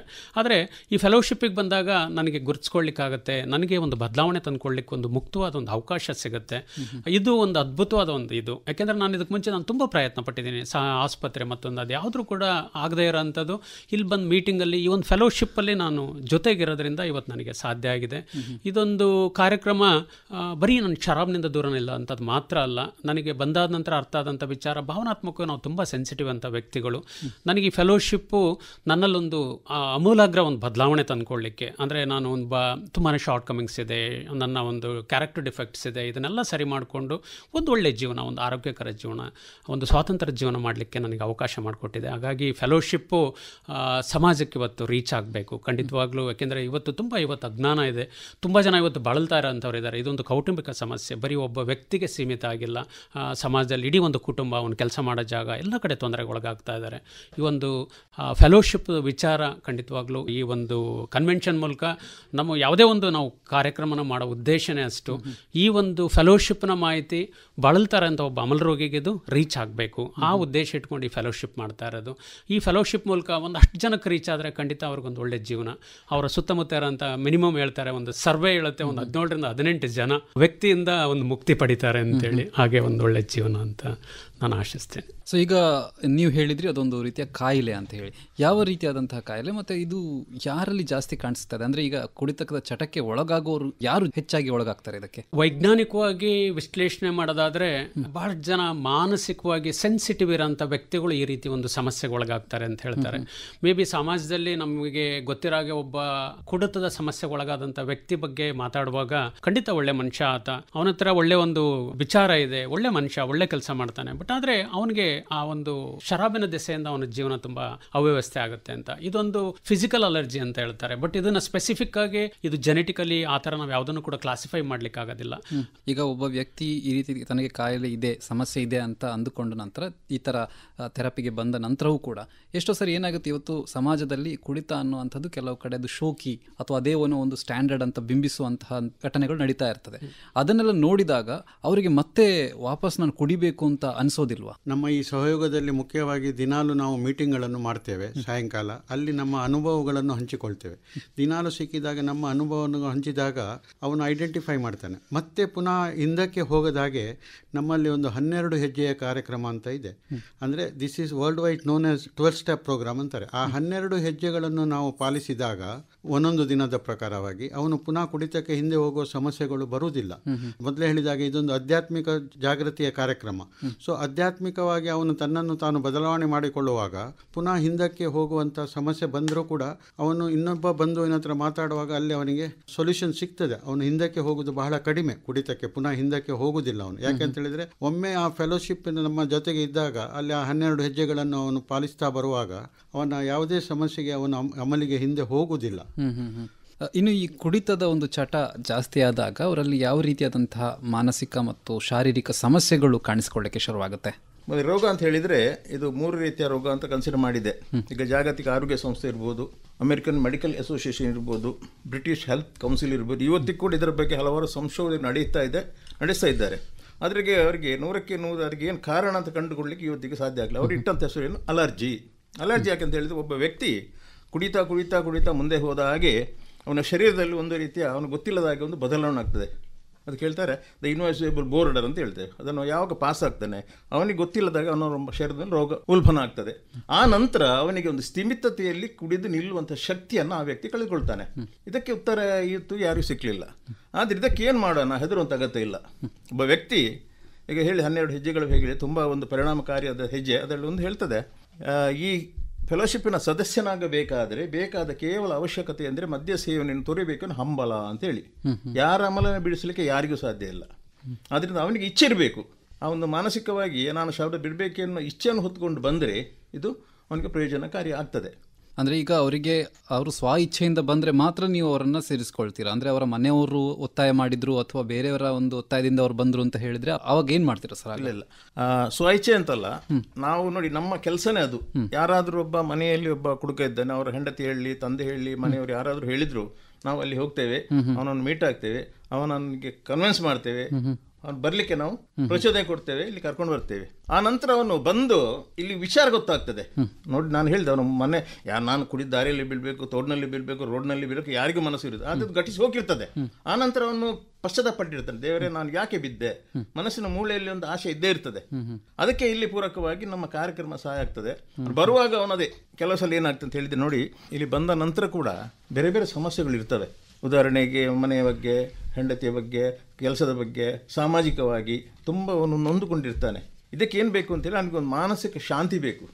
ಈ ಎಲ್ಲ ವಿಚಾರಗಳನ್ನು ಅವನು ತಿಳ್ಕೋಬೇಕಾದ್ರೆ ಅವನಿಗೆ ಒಂದು ಒಳ್ಳೆಯ ಒಂದು ವೇದಿಕೆ ಬೇಕು. ಸೊ ಈಗ ಸರ್, ಈ ರೀತಿಯ ಮೀಟಿಂಗ್ಗಳಲ್ಲಿ ತಾವೇನು ಮೀಟಿಂಗ್ಗಳನ್ನು ಮಾಡ್ತಾ ಇದ್ದೀರಾ, ಅದರ ಒಂದು ಸ್ವರೂಪ ಏನಿರ್ತದೆ, ಅದರಲ್ಲಿ ಯಾವ ರೀತಿಯಾದಂಥ ಚರ್ಚೆಗಳನ್ನು ನೀವು ಮಾಡ್ತೀರಾ, ಮತ್ತು ಯಾವ ರೀತಿಯಾಗಿ ಅವರಿಗೆ ಕನ್ವಿನ್ಸ್ ಮಾಡ್ತೀರಾ ಅದನ್ನು ಬಿಡಬೇಕು ಅಂತ ಹೇಳಿ? ಮೀಟಿಂಗ್ ಅಂತ ಹೇಳಿದ್ರೆ ಇದು ಸಾಮಾನ್ಯ ಕ್ಲೋಸ್ ಡೋರ್ ಮೀಟಿಂಗ್ ಅಂತ ಹೇಳ್ತೇವೆ ನಾವು. ಒಂದು ಈಗ ಮಂಗಳೂರಿನಲ್ಲಿ ನಮ್ಮ ಸುಮಾರು 40ರಿಂದ 45 ಗ್ರೂಪ್ಗಳಿಗೆ ಕಾರ್ಯಾಚರಣೆ ಪ್ರತಿ ದಿನ ಇದೆ. ಅಲ್ಲಿ ನಾವು ಏನು ಮೆಂಬರ್ಸ್ ಇದ್ದೇವೆ ಎಲ್ಲ ಬಂದು ಸೇರ್ತು ಒಂದು ನಿಗದಿತ ಸಮಯ, ಕೆಲವು 6ರಿಂದ 7, 7ರಿಂದ 8 ಈ ರೀತಿ ಇದೆ. ಅಲ್ಲಿ ಒಂದು ನಮ್ದು ಒಂದು ಪ್ರಾರ್ಥನೆ ಇದೆ, ಅದನ್ನು ಈಗ ಅದನ್ನು ಮಾಡ್ತೇವೆ. ಅದನ್ನು ಮಾಡಿದ ನಂತರ ಪ್ರತಿಯೊಬ್ಬರು ತಮ್ಮ ತಮ್ಮ ಅನುಭವವನ್ನು ಹಂಚಿಕೊಳ್ಳೋದಕ್ಕೆ ಅವಕಾಶ ಇದೆ. ಹೊಸೊಬ್ಬರಿಗೆ ಏನಾಗ್ತದೆ ಅಂತ ಹೇಳಿದರೆ, ನಾನು ಏನು ನನ್ನ ಜೀವನದ ಅನುಭವನ ಹೇಳ್ತೇನೆ. ನಾನು 78ರಲ್ಲಿ ಕುಡಿತ ಪ್ರಾರಂಭ ಮಾಡಿದೆ, 80ರವರೆಗೆ ನನ್ನ ಕುಡಿತ ಒಂದು ಗೌರವ ಇತ್ತು. ಆನಂತರ ಒಂದು ವರ್ಷ ಆಮೇಲೆ ಬಿಟ್ಟೆ, ಆನಂತರ ವಾಪಸ್ ನಾನು ಪ್ರಾರಂಭ ಮಾಡಿದ್ದೆ. ಆನಂತರ ನನ್ನ ಜೀವನ ಬರ್ಬತ್ತಾಯಿತು. ಇದನ್ನೆಲ್ಲ ನಾನು ಹೇಳುವಾಗ ಮತ್ತೆ ಈಗ ಬಂದ ನಂತರ ನನಗೆ ಏನಾಯಿತು, ಈಗ 32 ವರ್ಷ ಆಯಿತು ನಾನು ಆಮೇಲಿಂದ ದೂರ ಇದ್ದು ಈ ಮೂಲಕ. ಬಂದ ನಂತರ ನನ್ನ ಆಧ್ಯಾತ್ಮಿಕ ಏನು ಬೆಳವಣಿಗೆ ಆಯಿತು, ನಮ್ಮ ಆರ್ಥಿಕವಾಗಿ ಬೆಳೆಯಿತು, ನಮ್ಮ ಸಂಸಾರ ಸಂಬಂಧಗಳಿವೆ, ನಮ್ಮ ಸಾಮಾಜಿಕವಾಗಿ ನನ್ನ ಇವತ್ತು ಪಾತ್ರ ಏನಿದೆ ಅದನ್ನು ಹೇಳ್ತಿರುವಾಗ ಅವನಲ್ಲಿ ಒಂದು ರೀತಿಯ ಪ್ರಭಾವಕ್ಕೆ ಒಳಗಾಗ್ತಾನೆ. ನಾವು ಭರವಸೆನ ತುಂಬ್ತೇವೆ ಅವನ ಮೇಲೆ. ನೋಡಪ್ಪ, ನೀನು ಹೆದರಬೇಡ, ಬರುತ್ತಾ ಇರು, ನಿನಗಿಂತ ಕಡೆ ನಾವಿಲ್ಲಿ ಇದ್ದೇವೆ, ನಿನಗೆ ಇಲ್ಲಿ ಬಂದರೆ ಸಾಧ್ಯ ಇದೆ ಅನ್ನೋ ಭರವಸೆಯನ್ನು ಕೊಟ್ಟಾಗ ಅವನಲ್ಲಿ ಒಂದು ರೀತಿಯ ಬೂಸ್ಟಿಂಗ್ ಆಗ್ತದೆ, ಅಂದರೆ ಒಂದು ರೀತಿಯ ಉತ್ತೇಜನ ಬರ್ತದೆ. ಅದನ್ನು ಅವನು ಫಾಲೋ ಮಾಡ್ತಾ ಇರ್ತಾನೆ. ಈಗ ಒಬ್ಬ ವ್ಯಕ್ತಿ ಮದ್ಯ ವ್ಯಸನದಿಂದ ಮುಕ್ತನಾದ ನಂತರ ಏನೆಲ್ಲ ಲಾಭಗಳು ಸಿಗ್ತವೆ, ಅದರಿಂದ ಯಾವ ರೀತಿಯಾಗಿ ಬದಲಾವಣೆಗಳಾಗ್ತವೆ ಜೀವನದಲ್ಲಿ? ನೋಡಿ, ಅಮಲಿನಿಂದ ದೂರ ಇದ್ದ ನಂತರ ಸ್ವಲ್ಪ ಸಮಯ ಕಷ್ಟ ಆಗ್ತದೆ. ಯಾಕಂತ ಹೇಳಿದ್ರೆ ಅವನ ಸಿಸ್ಟಮ್ ಏನಿದೆ, ಕುಡಿದು ಅದರ ಒಂದು ಗುಲಾಮನಾಗಿದ್ದು ದಾಸನಾಗಿದ್ದ ನಾವು ಹೇಳ್ತೇವೆ, ಅಲ್ಲಿಂದ ಹೊರಗೆ ಬರಲಿಕ್ಕೆ ಸಮಯ ಹೋಗ್ತದೆ. ಆ ಸಂದರ್ಭದಲ್ಲಿ ಅವನಿಗೆ ಸಪೋರ್ಟಿಯಾಗಿ ಇದ್ದೇ ಇರ್ತದೆ. ಮನೆಯವರ ಸಹಕಾರ ತುಂಬಾ ಅಗತ್ಯ ಇದೆ ಅಲ್ವಾ. ಒಬ್ಬ ಕುಡುಕನಿಗೆ ಮನೆಯಲ್ಲಿ ಯಾವ ರೀತಿ ಟ್ರೀಟ್ಮೆಂಟ್ ಮಾಡ್ತಾರೆ ಅಂತ ನಮ್ಗೆಲ್ರಿಗೂ ಗೊತ್ತಿದೆ. ಒಂದದು. ಆನಂತರ ಬರ್ತಾ ಬರ್ತಾ ಅವನ ಆರೋಗ್ಯ ವೃದ್ಧಿ ಆಗ್ತದೆ. ಆಮೇಲೆ ಕೆಲಸಕ್ಕೆ ಹೋಗ್ಲಿಕ್ಕೆ ಪ್ರಾರಂಭ ಮಾಡ್ತಾನೆ, ದುಡ್ಡು ಸಂಪಾದನೆ ಆಗ್ತದೆ, ಮನೆಯಲ್ಲಿ ಇವನ ಬಗ್ಗೆ ಗೌರವ ಬರ್ತದೆ, ಮನೆಯಲ್ಲಿ ಶಾಂತಿ ಇರ್ತದೆ, ಸಮಾಜದಲ್ಲಿ ಇಂಥ ವ್ಯಕ್ತಿ ಕುಡಿತಿದ್ದೆ ಇವತ್ತು ಬಿಟ್ಟಿದ್ದಾನೆ, ಒಳ್ಳೆದ ಒಂದು ರೀತಿಯ ಮೇಲೆ ಅವನ ಗೌರವ ಬರ್ತದೆ. ಇದು ಕ್ರಮೇಣ ಒಂದೊಂದು ಹಂತವಾಗಿ ಅವನಲ್ಲಿ ಒಂದು ಒಳ್ಳೆಯ ಒಂದು ವಿಚಾರ ಬೆಳೀತಾ ಹೋಗ್ತದೆ ಹೊರತು ಇಲ್ಲಿಗೆ ಬಂದು ಆಮೇಲಿಂದ ದೂರ ನಂತರ ಸತ್ತವರಿಲ್ಲ, ಕೆಟ್ಟು ಹೋದವರಿಲ್ಲ. ಸೊ ಅಂದರೆ ಅವರ ಆರೋಗ್ಯಕ್ಕೂ ಒಳ್ಳೆಯದು, ಅವರ ಜೀವನಕ್ಕೂ ಒಳ್ಳೆಯದು. ಕೆಲವರಿಗೆ ಏನಿರ್ತದೆ, ಜೀವನದಲ್ಲಿ ಬಹಳ ಕಷ್ಟ ಇರ್ತದೆ ಅಥವಾ ಏನೋ ಒಂದು ಸಮಸ್ಯೆಗಳಾಗಿರ್ತವೆ, ಕುಡಿತವೇ ಒಂದು ಪರಿಹಾರ ಅಂತ ಅಂದ್ಕೊಂಡಿರ್ತಾರೆ. ಇಂಥವ್ರಿಗೆ ಏನು ಹೇಳ್ತೀರಾ ಸರ್? ಒಬ್ಬ ಮದ್ಯವ್ಯಸನಕ್ಕೆ ಬಲಿಯಾದಂಥ ವ್ಯಕ್ತಿ ಪ್ರಾರಂಭದಲ್ಲಿ ಸಂತೋಷ ಅಂತ ಪ್ರಾರಂಭ ಮಾಡ್ತಾನೆ, ಅದರ ನಂತರ ಅವನು ಸಮಸ್ಯೆಗಳಿಗೆ ಪರಿಹಾರ ಅಂತ ಜೋತ್ ಬೀಳಲಿಕ್ಕೆ ಶುರು ಮಾಡ್ತಾನೆ. ಬಟ್ ಯಾವತ್ತೂ ಕೂಡ ಅವನ ಒಂದು ನಿಜವಾದ ಅನುಭವ ಅವನಿಗೆ ಯಾವತ್ತೂ ಸಮಸ್ಯೆ ಬಗೆಹರಿಲಿಲ್ಲ, ಸಮಸ್ಯೆ ಇನ್ನೂ ಕೂಡ ಜಾಸ್ತಿ ಆಗ್ತಾ ಹೋಗುತ್ತೆ. ಆದರೆ ಈ ಫೆಲೋಶಿಪ್ಪಿಗೆ ಬಂದಾಗ ಮುಖ್ಯವಾಗಿ ಆ ವ್ಯಕ್ತಿ ಇನ್ನೊಬ್ಬ ವ್ಯಕ್ತಿಯ ಅನುಭವನ ಆಲಿಸುವಾಗ ಅವನಿಗೆ ಗುರುತಿಸ್ಕೊಳ್ಳಿಕ್ಕಾಗುತ್ತೆ. ಆ್ಯಕ್ಚುಲಿ ನನ್ನ ನಿಜವಾದ ಸಮಸ್ಯೆ ಏನು, ಏನು ಈ ಸಮಸ್ಯೆಗಳನ್ನ ಹೇಳ್ಕೊಂಡು ನಾನು ಕುಡಿತಿದ್ದೀನಿ, ಇದು ಸತ್ಯನಾ, ಅದಕ್ಕೊಂದು ಉತ್ತರ ಸಿಗುತ್ತೆ. ಮತ್ತೊಂದು ಅತಿ ಮುಖ್ಯ ಒಂದು ಬದಲಾವಣೆ ಅಂತಂದರೆ ಅವನು ಡೆಸ್ಪರೇಟ್ ಆಗಿ ಹೋಗಿರ್ತಾನೆ. ಎಲ್ರಿಗೂ ಕೂಡ ಬದುಕಿನ ಬಗ್ಗೆ ಒಂದು ಕನಸಿದೆ, ಆಸೆಗಳಿದೆ, ಚೆನ್ನಾಗಿ ಬದುಕಬೇಕು ಅನ್ನೋ ವಿಚಾರ ಇರುತ್ತೆ. ಆದರೆ ಈ ಒಂದು ಶರಾಬಿನ ಸುಳಿ, ಆ ಒಂದು ಮಾನಸಿಕ ಒತ್ತಡಕ್ಕೆ ಬಲಿಯಾಗಿ ಆ ಶರಾಬಿನ ಜಗತ್ತಿಗೆ ಅವನು ಬಲಿಯಾದ ನಂತರ ಅವನ ಬಗ್ಗೆನೇ ಒಂದು ವಿಶ್ವಾಸ ಕಳ್ಕೊತಾನೆ, ಡೆಸ್ಪರೇಟ್ ಆಗ್ತಾನೆ, ಅವನಿಗೆ ಭವಿಷ್ಯನೇ ಇಲ್ಲ, ಅವನು ನಿರ್ಧಾರಕ್ಕೆ ಬಂದು ಹೋಗ್ತಾನೆ. ಮೋಸ್ಟ್ಲಿ ನನ್ನ ಪರಿಹಾರ ಅಂತಂದ್ರೆ ಇದು ಮಾತ್ರ, ನನ್ನ ಜೀವನ ಇದು, ಆ ಹಂತಕ್ಕೆ ಬಂದಿರ್ತಾನೆ. ಆದರೆ ಇಲ್ಲಿ ಒಂದು ಫೆಲೋಶಿಪ್ ಅಲ್ಲಿ ನಿಗದಿತವಾಗಿ ಪ್ರತಿದಿನ ಮೀಟಿಂಗ್ಗಳಲ್ಲಿ ಇನ್ನೊಬ್ಬ ವ್ಯಕ್ತಿ ಯಾರು ಕೂಡ ಟೀಚ್ ಮಾಡೋದಿಲ್ಲ, ಜಸ್ಟ್ ಅವರೊಂದು ಓನ್ ಎಕ್ಸ್ಪೀರಿಯನ್ಸ್ ಅನ್ನ ಶೇರ್ ಮಾಡ್ತಾ ಹೋಗ್ತಾನೆ. ಅದರಲ್ಲಿ ಮುಖ್ಯವಾಗಿ ಏನಾಗಿರುತ್ತೆ ಅಂತಂದ್ರೆ ಅವನ ಡಿಫೀಟ್ ಅನ್ನ ಶೇರ್ ಮಾಡ್ತಾ ಹೋಗ್ತಾನೆ. ಹಾಗೆ ಒಬ್ಬ ಹೊಸಬನಿಗೆ ಅದೊಂದು ಮಾನಸಿಕ ಒಂದು ಧೈರ್ಯನ ಕೊಡುತ್ತೆ. ಯಾಕೆಂತಂದ್ರೆ ಇಡೀ ನನ್ನ ಕಾಯಿಲೆ, ಅವನ್ ಪವರ್ಲೆಸ್, ನನಗೆ ಶರಾಬಿನ ವಿರುದ್ಧ ನಾನು ಸಂಪೂರ್ಣ ನನ್ನ ಸ್ವತಂತ್ರ ವ್ಯಕ್ತಿ, ಅಲ್ಲಿ ನನಗೆ ಸಿಗೋಂಥದ್ದು ಅವನು ಕೂಡ ಅದೇ ಸ್ಥಿತಿಯಲ್ಲಿ ಇರ್ತಾನೆ, ಅವನಿಗೊಂದು ಬಲ ಸಿಗುತ್ತೆ. ಎಸ್, ಆ ವ್ಯಕ್ತಿಗೆ ನಂತರನೇ ಜೀವನ ಅವನು ಕೂಡ, ಅವನಿಗೆ ಶರಾಬ್ನಿಂದ ದೂರ ನಿಲ್ಲಕ್ಕಾಗಿದೆ, ಇವತ್ತೊಂದು ಒಳ್ಳೆ ಜೀವನ ಮಾಡ್ತಿದ್ದಾನೆ ಅಂತ ಆದರೆ ನನಗೆ ಯಾಕೆ ಆಗಲ್ಲ, ಆ ಒಂದು ಭರವಸೆ ಅವನಿಗೆ ಸಿಗುತ್ತೆ. ಈ ಫೆಲೋಶಿಪ್ಪಿಗೆ ಬಂದು ನಾನು ನಿರಂತರವಾಗಿ ಸಭೆಗಳನ್ನ ಮಾಡ್ತಾ ಬರುವಾಗ ಸುಲಭದಲ್ಲಿ, ಯಾಕೆಂದರೆ ನಾನು ಕೂಡ ನೋಡಿ ಒಂದು 8ರಿಂದ 10 ವರ್ಷ ಬಹಳಷ್ಟು ಪ್ರಯತ್ನ ಪಟ್ಟಿದ್ದೆ, ಆದರೆ ನನಗೆಲ್ಲೂ ಕೂಡ ನನಗೆ ಸಾಧ್ಯ ಆಗಲಿಲ್ಲ. ಜಸ್ಟ್ ನಾನು ಇಲ್ಲಿಗೆ ಬಂದೆ, ಅಲ್ಲಿ ಮೀಟಿಂಗ್ಗಳನ್ನ ಆಲಿಸ್ತಾ ಇದ್ದೆ, ಅವ್ರು ಏನು ಹೇಳ್ತಾರೆ ಅದನ್ನ ಜಸ್ಟ್ ಫಾಲೋ ಮಾಡಿದ್ರಿಂದ ಇವತ್ತು ಬಹಳಷ್ಟು ಒಂದು ಬದಲಾವಣೆ. ಬರೀ ಈಗ ಫೆಲೋಶಿಪ್ಪಲ್ಲಿ ಒಂದು ಅತಿ ಮುಖ್ಯ ಲಕ್ಷಣ ಅಂತಂದರೆ ಬರೀ ಶರಾಬ್ನಿಂದ ದೂರ ನಿಲ್ಲಂಥದ್ದಲ್ಲ, ಇಡೀ ಅವನ ವ್ಯಕ್ತಿತ್ವದಲ್ಲೇ ಒಂದು ಬದಲಾವಣೆ ಸಿಗುತ್ತೆ. ಎಲ್ಲರೂ ಕೂಡ ನೋಡಿದವರು ನೋಡಿ ಒಂದು ಬರೀ ಶರಾಬ್ ಮಾತ್ರ ಅಲ್ಲ, ಅವನನ್ನು ನೋಡಿದಾಗಲೇ ಐಡೆಂಟಿಫೈ ಮಾಡ್ತಾರೆ ಅವನಲ್ಲಿ ಆಗದಂಥ ಬದಲಾವಣೆನ. ಅದು ಈ ಒಂದು ಕೊಡುಗೆ ಅಂತ ನಾನು ಹೇಳೋದಕ್ಕೆ ಇಷ್ಟಪಡ್ತೀನಿ. ಇನ್ನು ತಮ್ಮಲ್ಲಿ ಒಂದು ಹೆಸರೇ ಹೇಳುವ ಹಾಗೆ ಆಲ್ಕೋಹಾಲಿಕ್ ಅನಾನಿಮಸ್, ಅನಾಮಧೇಯತೆಯನ್ನು ಕಾಪಾಡಿಕೊಳ್ಳುವಂಥದ್ದು ಅಂತ, ಇದು ಯಾಕೆ ಮತ್ತೆ ಇದನ್ನು ಹೇಗೆ ನೀವು ಕಾಪಾಡಿಕೊಳ್ತೀರಾ? ಅನಾನಿಮಿಟಿ ನಮ್ಮ ಫೆಲೋಶಿಪ್ಪಲ್ಲಿ ಬೇಸಿಕಲಿ ನಾವೊಂದು ಸ್ಪಿರಿಚುವಲ್ ಕಾರ್ಯಕ್ರಮ ಅಂತಲೇ ನಾವು ಕನ್ಸಿಡರ್ ಮಾಡ್ತೀವಿ. ಇದು ಶರಾಬ್ ಬಿಡ ಅಂತ ಕಾರ್ಯಕ್ರಮ ಅಲ್ಲ. ನಮಗೆ ಇವತ್ತು ಶರಾಬ್ನಿಂದ ದೂರ ನಿಲ್ಲೋದಕ್ಕೆ ಖಂಡಿತವಾಗ್ಲೂ ಮುಖ್ಯ ಶಕ್ತಿ ಅಂತಂದ್ರೆ ಆ ದೇವರು, ಅವರು ನಮಗೆ ಇವತ್ತೊಂದು ಶಕ್ತಿ ಕೊಡ್ತಾರೆ ಅಂತ ನಾವು ನಂಬ್ತೇವೆ. ಹಾಗಾಗಿ ಇವತ್ತಿಲ್ಲಿ ನಾನು ಈ ಕಾರ್ಯಕ್ರಮಕ್ಕೆ ಬಂದು ಶರಾಬ್ನಿಂದ ದೂರ ನಿಂತಿದ್ದೀನಿ ಅಂತಾದರೆ ನಾನು ನಿಂತಿರೋದಲ್ಲ, ಆ ದೇವರ ಪ್ರೇರಣೆ ಇವತ್ತು ನಾನು ಅದು ನಿಂತಿದ್ದೀನಿ. ಹಾಗಾಗಿ ಇಲ್ಲಿ ನಾವು ಯಾರೂ ಕೂಡ ಈ ಫೆಲೋಶಿಪ್ ಮೂಲಕ ನಮ್ಮ ಒಂದು ಐಡೆಂಟಿಫಿಕೇಶನ್ ಸಿಗಬಾರ್ದು. ಸಮಾಜದಲ್ಲಿ ನಾನೊಂದು ಅದನ್ನು ಒಂದು ವೃತ್ತಿಯಾಗಿ ಮಾಡಿಕೊಂಡು ಅಥವಾ ನಾನೇನೋ ಶರಾಬ್ ಬಿಡಿಸೋ ಅಂಥ ವ್ಯಕ್ತಿಯಾಗಿ ಅದಲ್ಲ ಅಲ್ಲ. ಹಾಗಾಗಿ ಆ ಸ್ಪಿರಿಚುವಲ್ ಫೌಂಡೇಶನ್ ಇವತ್ತು ನಾನು ಅನಾಮಿಕನಾಗಿ ನಾನು ಕೆಲಸ ಮಾಡ್ತೀನಿ. ಇವತ್ತು ನನ್ನ ಉದ್ದೇಶ ಅಂತಂದರೆ ನನ್ನ ಅನುಭವನ ಹೇಳೋದ್ರ ಮೂಲಕ ಇನ್ನೊಬ್ಬ ವ್ಯಕ್ತಿ ರಿಕವರ್ ಆಗೋದಕ್ಕೆ ನಾನು ಸಹಾಯ ಮಾಡ್ತೀನಿ, ಅವನ ಒಂದು ಆಧ್ಯಾತ್ಮಿಕ ಬೆಳವಣಿಗೆಗೆ ನಾನು ಸಹಾಯ ಮಾಡ್ತೀನಿ. ಹಾಗಾಗಿ ಇಲ್ಲಿ ಯಾರೂ ಕೂಡ ನಾನು ಅನ್ನೋ ಒಂದು ಪ್ರಶ್ನೆ ಬರಲ್ಲ. ನಮ್ಮ ಫೆಲೋಶಿಪ್ಪಲ್ಲಿ ಪ್ರಥಮ ಸ್ಥಾನ ಅಧಿಕಾರಿ ಅಂತ ಬಂದರೆ ಆ್ಯಕ್ಚುಲಿ ದೇವರು, ಅದನ್ನು ಇಟ್ಕೊಂಡು ನಾವು ಅವ್ರ ಮೂಲಕನೇ ನಾವು ಕೆಲಸ ಮಾಡ್ತೀವಿ ಅಂತ ನಾವು ನಂಬ್ತೇವೆ. ಅದು ಸತ್ಯ ಕೂಡ. ಇನ್ನು ಒಂದು ಸಮಾಜವಾಗಿ ಒಂದು ಸಮಾಜದ ಒಂದು ಜವಾಬ್ದಾರಿ ಏನಿರುತ್ತೆ ಈ ಕುಡಿತದ ಚಟವನ್ನು ತೆಗಿಬೇಕು ಅಂತ ಹೇಳಿದಾಗ ಆಸ್ ಅ ಸೊಸೈಟಿ ನಾವೇನು ಮಾಡಬಹುದು? ಇದು ತುಂಬ ಒಳ್ಳೆಯ ಪ್ರಶ್ನೆ. ಒಂದು ವೇಳೆ ನಮ್ಮಲ್ಲಿ ಈ ಗ್ರೂಪ್ ಇದೆ, ಗ್ರೂಪ್ ಬಿಟ್ಟು ಉತ್ತರ ಪಂಗಡತೆ ಇದೆ, ಮಂಗಳೂರು ದಕ್ಷಿಣ ಅಂತರ ಪನ್ನಗಡತೆ ಇಲ್ಲ, ಅದಕ್ಕೆ ಸುಮಾರು 42 ಗ್ರೂಪ್ಗಳಿದೆ. ಅದೇ ರೀತಿ GSO ಅಂತ ಇದೆ, ಜನರಲ್ ಸರ್ವಿಸ್ ಆಫೀಸ್, ಮುಂಬೈಲಿದೆ, ಅದು ನಮ್ಮ ಇಂಡಿಯಾದು. ಅದಕ್ಕೆ ಮುಂಚೆ ಅಮೆರಿಕದಲ್ಲಿತ್ತು GSO. ಇಲ್ಲೇನು ಮಾಡ್ತೇವೆ ನಾವೀಗ ನೋಡಿ, ಉದಾಹರಣೆಗೆ ಕನ್ವೆನ್ಷನ್ ಮಾಡ್ತೇವೆ. ಕನ್ವೆನ್ಷನ್ ಮಾಡುವಾಗ ನಾವು ಆಲ್ಕೋಹಾಲಿಕ್ ಅಲ್ಲದ ವ್ಯಕ್ತಿಗಳನ್ನು ಹೊರಗಿನಿಂದ ಆಹ್ವಾನಿಸ್ತೇವೆ. ಅಂದರೆ ಸಮಾಜದ ಒಂದು ಪ್ರತಿಷ್ಠಿತ ವ್ಯಕ್ತಿಗಳನ್ನು ಅವರನ್ನು ಎಲ್ಲಿಸಿ ಈ ಕಾರ್ಯಕ್ರಮ ಬಗ್ಗೆ ಅವ್ರನ್ನ ಕರೆದು ಅವರಿಗೆ ಇದರ ಬಗ್ಗೆ ಮಾಹಿತಿಯನ್ನು ಕೊಡ್ತೇವೆ. ಯಾಕೆಂದರೆ ಅವರಿಗೆ ಸಮಾಜದ ಒಂದು ಸಂಪರ್ಕ ಇರ್ತದೆ. ಉದಾಹರಣೆಗೆ ಪೊಲೀಸ್ ಡಿಪಾರ್ಟ್ಮೆಂಟ್ ಇರ್ಬೋದು, ಡಾಕ್ಟರ್ಸ್ ಇರ್ಬೋದು, ವೈದ್ಯಕೀಯ ಕ್ಷೇತ್ರ ಇರ್ಬೋದು, ಅಥವಾ ಯೂನಿವರ್ಸಿಟಿ ಇರ್ಬೋದು, ಇಂಥ ವ್ಯಕ್ತಿಗಳನ್ನ ಪ್ರಿನ್ಸಿಪಾಲ್ ಇರ್ಬೋದು, ಅವರನ್ನು ನಾನು ಆಹ್ವಾನಿಸ್ತೇವೆ ನಾವು. ಯಾಕಂದರೆ ಈ ಮೂಲಕ ಸಂದೇಶವನ್ನು ಅವರಿಗೆ ಕೊಡುವ ಮೂಲಕ ಅವರು ಸಮಾಜಕ್ಕೆ ಒಂದು ಅದನ್ನು ಪ್ರಸಾರ ಮಾಡುವ ಮೂಲಕ ಒಂದು ಆರೋಗ್ಯಪೂರ್ಣ ಸಮಾಜ ನಿರ್ವಹಿಸುವ ನಿಟ್ಟಿನಲ್ಲಿ ಅವ್ರದ್ದು ಕೂಡ ಪಾತ್ರ ತುಂಬ ಅಗತ್ಯ ಇರ್ತದೆ. ಅದರ ಜೊತೆಗೆ ನಮ್ಮ ಫೆಲೋಶಿಪ್ಪಲ್ಲಿ ನಮ್ಮ ಕುಟುಂಬ ಸದಸ್ಯರಿಗೆ, ಅಂದರೆ ನಮ್ಮ ಆಲ್ಕೋಹಾಲಿಸಮ್ಮಿಂದಾಗಿ ನಮ್ಮ ಕುಟುಂಬ ಮುಖ್ಯವಾಗಿ ಸಫರ್ ಆಗಿರುತ್ತೆ. ಅದರಲ್ಲಿ ನಮ್ಮ ಹೆಂಡತಿ, ಅಪ್ಪ ಅಮ್ಮ ಅವರಿಗೆ ಒಂದು ಅಲನಾನ್ ಅಂತ ಒಂದು ಮೀಟಿಂಗನ್ನು ಕಂಡಕ್ಟ್ ಮಾಡ್ತಾರೆ. ಮತ್ತೊಂದು ಆಲರ್ಟಿನ್ ಅಂತಂದರೆ ಒಂದು ಪ್ರಾಯಕ್ಕೆ ಇನ್ನು ಕೆಳಗಿನ ಮಕ್ಕಳಿಗೆ ಕೂಡ ಒಂದು ಫೆಲೋಶಿಪ್ ಮೀಟಿಂಗ್ ಇದೆ. ಅದರಲ್ಲಿ ಏನಾಗುತ್ತೆ ಅಂತಂದರೆ ಒಬ್ಬ ವ್ಯಕ್ತಿಯ ಸಮಸ್ಯೆನ ಅವರು ಕೂಡ ಅರ್ಥ ಮಾಡ್ಕೊಳ್ತಾರೆ. ಆಲ್ಕೋಹಾಲಿಸಮ್ಗೆ ಬಲಿಯಾದಂಥ ವ್ಯಕ್ತಿ ಸಮಸ್ಯೆನ ಅವನಿಗೆ ಒಂದಷ್ಟು ಸಪೋರ್ಟ್ ಕೊಡ್ತಾರೆ. ಅದ್ರ ಜೊತೆಗೆ ಅದು ಕೂಡ ಒಂದು ರೀತಿಯಲ್ಲಿ, ಯಾಕೆಂತಂದರೆ ಕುಟುಂಬದಲ್ಲಿ ತುಂಬ ಜನ ಇರ್ತೀವಿ, ಅವ್ರಿಗೂ ಕೂಡ ಒಂದು ಅವೇರ್ನೆಸ್ ಸಿಗುತ್ತೆ. ಈ ಥರ ಒಂದು ಸಮಸ್ಯೆ ಇದ್ದವ್ರಿಗೆ ಖಂಡಿತವಾಗ್ಲೂ ಈ ಒಂದು ಫೆಲೋಶಿಪ್ಗೆ ಒಳಗೆ ತರಲಿಕ್ಕೆ ಅವರು ಕೂಡ ಒಂದು ಪ್ರೇರಣೆ ಆಗ್ತಾರೆ.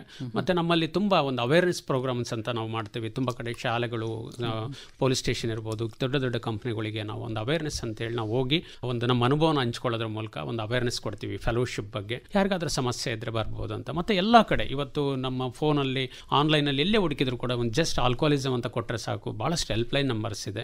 ಅದನ್ನು ಯಾರಾದರೂ ಕಾಂಟ್ಯಾಕ್ಟ್ ಮಾಡಿದ್ರು ಕೂಡ ಒಳಗೆ ಬರಲಿಕ್ಕೆ ಒಂದು ಅವಕಾಶ ಆಗುತ್ತೆ.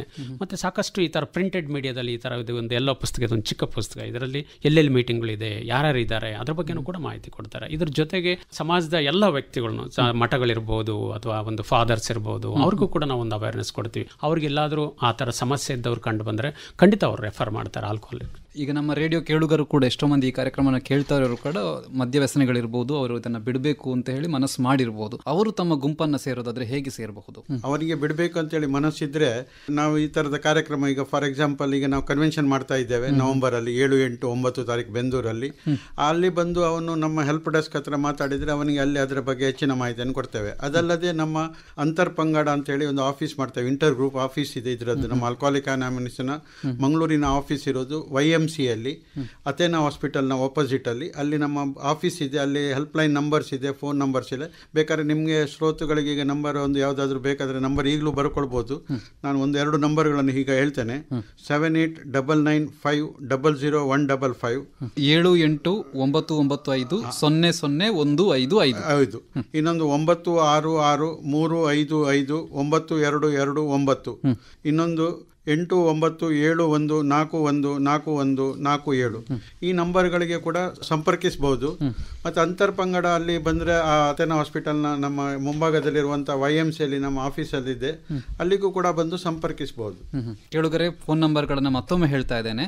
7899500155 ಮತ್ತೊಂದು ಸಂಖ್ಯೆ 9663559229. ಇನ್ನೊಂದು ಸಂಖ್ಯೆ ಇದೆ 8971414147. ಈ ಸಂಖ್ಯೆಗಳಿಗೆ ಸಂಪರ್ಕಿಸುವ ಮೂಲಕ ತಾವು ಈ ಒಂದು ಆಲ್ಕೋಹಾಲಿಕ್ಸ್ ಅನಾನಿಮಸ್ ಸಂಘಟನೆಗೆ ಸೇರಬಹುದು. ಇನ್ನು ಕಡೆಯದಾಗಿ ಈಗ ನ್ಯಾಷನಲ್ ಕನ್ವೆನ್ಷನ್ ನಡೀತಾ ಇದೆ ನವೆಂಬರ್ನಲ್ಲಿ. ಈ ಒಂದು ಕನ್ವೆನ್ಷನ್ನಲ್ಲಿ ಭಾಗವಹಿಸಬೇಕು ಅಂದರೆ ಏನಾದರೂ ರಿಜಿಸ್ಟ್ರೇಷನ್ ಇದೆಯಾ ಅಥವಾ ಫೀಸ್ ಇದೆಯಾ, ಮತ್ತು ಯಾವ ರೀತಿಯಾಗಿ ಅವರು ಭಾಗವಹಿಸಬಹುದು, ಇದರ ಬಗ್ಗೆ ಒಂದು ಸ್ವಲ್ಪ ಸಮಗ್ರವಾಗಿ ಮಾಹಿತಿಯನ್ನು ನೀಡಿ. ಇದು ನಮ್ಮ ಥರ್ಡ್ ನ್ಯಾಷನಲ್ ಕನ್ವೆನ್ಷನ್. ಇದು ನಮ್ಮ ಆಲ್ಕೋಹಾಲಿಕ್ ಅನಾನಿಮಸ್. ಸೊ 90 ವರ್ಷದ ಸಮಯದಲ್ಲಿ ನಾವೊಂದು ರಾಷ್ಟ್ರೀಯ ಸಮಾವೇಶವನ್ನು ಆಯೋಜಿಸಿದ್ದೇವೆ ಇಲ್ಲಿ ನಮ್ಮ ಅಂತರ್ಪಂಗಡ ವತಿಯಿಂದ. ಇದು Saint Sebastian auditorium Bendur November 7, 8, 9ಕ್ಕೆ 3 ದಿನ ಸಮಾವೇಶ. ಈ ಸಮಾವೇಶಕ್ಕೆ ಸಾಧಾರಣ 1500 ಜನ ಸೇರುವ ನಿರೀಕ್ಷೆ ಇದೆ. ಇದು 7ನೇ ತಾರೀಕಿಗೆ 5:30ಕ್ಕೆ ಸೆಬಾಸ್ಟಿಯನ್ ವಠಾರದಲ್ಲಿ ನಾವು ಇದರ ಇನಾಗ್ರೇಷನ್ ಮಾಡ್ತೇವೆ. ಈ ಸಮಾವೇಶಕ್ಕೆ ಯಾರೂ ಕೂಡ ಬರ್ಬೋದು. ಯಾಕೆಂದರೆ ಇದು ನಾವು ಮಾಡುವ ಮುಖ್ಯ ಉದ್ದೇಶ ಏನೆಂದರೆ ಎಲ್ಲರಿಗೆ ಈ ಸಂದೇಶ ಎಲ್ಲರ ಮನೆಗೆ ತಲುಪಬೇಕು, ಎಲ್ಲರಿಗೆ ಇದರ ಪ್ರಯೋಜನ ಪಡೆಯಬೇಕು. ಇದೊಂದು PA ಆ್ಯಕ್ಟಿವಿಟಿ. ಸೊ ನಾವು ಇದರಿಂದ ಒಳ್ಳೆಯದಾಗಿದ್ದೇವೆ, ನಮ್ಮ ಕುಟುಂಬ ಒಳ್ಳೆಯದಾಗಿದೆ. ಇವತ್ತು ಎಲ್ಲ ಕುಟುಂಬದವರಿಗೆ ಒಂದು ಬೆಳಕು ಬರಬೇಕನ್ನೋ ಉದ್ದೇಶದಿಂದ ನಾವು ಮಾಡ್ತೇವೆ. ಈ ಸಮಾವೇಶಕ್ಕೆ ಬೇರೆ ಬೇರೆ ಚೇತರಿಸಿದ ವ್ಯಕ್ತಿಗಳು, ಒಳ್ಳೆಯ ಅನುಭವ ವ್ಯಕ್ತಿಗಳು ಇಲ್ಲಿ ಬರ್ತಾರೆ, ನಮ್ಮ ಕಾರ್ಯಕ್ರಮದ ಬಗ್ಗೆ ಮಾತಾಡ್ತಾರೆ, ಒಳ್ಳೆಯ ಅನುಭವ ಸಿಗ್ತದೆ. ಸೊ ಇದರಿಂದ ಯಾರಾದರೂ ಬಳತಿರೋ ಅಮೂಲ್ಯವಾಗಿ ಇದರಿಂದ ಪ್ರಯೋಜನ ಖಂಡಿತವಾಗಿ ಪಡೆಯಬಹುದು. ನಮ್ಮ ಮನೆಯವರಾಗಲಿ, ನಮ್ಮ ಪರಿಸರದವರಾಗಲಿ, ಯಾರಿಗೆ ಕರೆದುಕೊಂಡು ಬನ್ನಿ. ಇಲ್ಲಿ ನಮ್ಮ ಲೋಕಲ್ ಅವರಿಗೆ, ದಕ್ಷಿಣ ಕನ್ನಡ ಮತ್ತು ಉಡುಪಿ ಜಿಲ್ಲೆಯವರಿಗೆ ಯಾವ ರಿಜಿಸ್ಟ್ರೇಷನ್ ಕೂಡ ಇಲ್ಲ. ಇದು ಧರ್ಮಾರ್ಥ 3 ದಿನದ ಸಮಾವೇಶದಲ್ಲಿ ಊಟದ, ತಿಂಡಿ ಎಲ್ಲ ವ್ಯವಸ್ಥೆ ಇದೆ. ಹೊರಗಿನ ರಾಜ್ಯದವರಿಗೆ ನಾವು 2500 ಅನ್ನು ನಾವು ರಿಜಿಸ್ಟ್ರೇಷನನ್ನು ನಾವು ಇಟ್ಟಿದ್ದೇವೆ. ಹೊರಗಿನ ನಾವು ದಕ್ಷಿಣ ಕನ್ನಡ ಮತ್ತು ಉಡುಪಿಯವರಿಗೆ ಯಾವ ಶುಲ್ಕ ಕೂಡ ಇಲ್ಲ. ಧರ್ಮಾರ್ಥವಾಗಿ ಇದರ ಪ್ರಯೋಜನವನ್ನು ಯಾರು ಕೂಡ ಪಡೆಯಬಹುದು. ನೀವು ಕೂಡ ಈ ಅಮಲಿ ರೋಗಿಗಳು ಮತ್ತು ಮನೆಯವರು, ಪರಿಸರದವರಿಗೆ, ಕುಟುಂಬದವರಿಗೆ ಎಲ್ಲರಿಗೆ ಇದರ ಪ್ರಯೋಜನ ಪಡೆದುಕೊಳ್ಳಿ. ನಮ್ಮ ಉದ್ದೇಶ ಇಷ್ಟೇ, ನಮಗೆ ಸಿಕ್ಕಿದ ಬೆಳಕನ್ನು ನಾವು ಬೇರೆಯವರಿಗೆ ಹಂಚುವುದು. ಮತ್ತು ಇದು ಹೊರ ರಾಜ್ಯದಿಂದ ಬಂದವರಿಗೆ, ದಕ್ಷಿಣ ಕನ್ನಡ ಉಡುಪಿಯಿಂದ ಬೇರೆ ಜಿಲ್ಲೆಯವರಿಗೆ, ಬೇರೆ ರಾಜ್ಯದವರಿಗೆ ನಾವು 3 ಕ್ಯಾಟಗರಿಯಲ್ಲಿ ನಾವು ಇಲ್ಲಿ ವ್ಯವಸ್ಥೆ ಮಾಡಿದ್ದೇವೆ.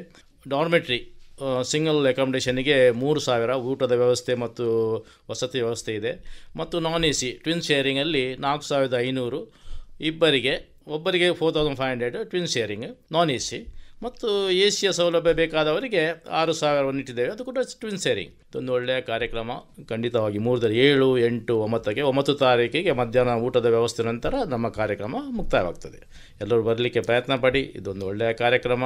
ಖಂಡಿತವಾಗಿ ಇದರಿಂದ ಪ್ರಯೋಜನಗಳು. ತುಂಬ ಧನ್ಯವಾದಗಳು.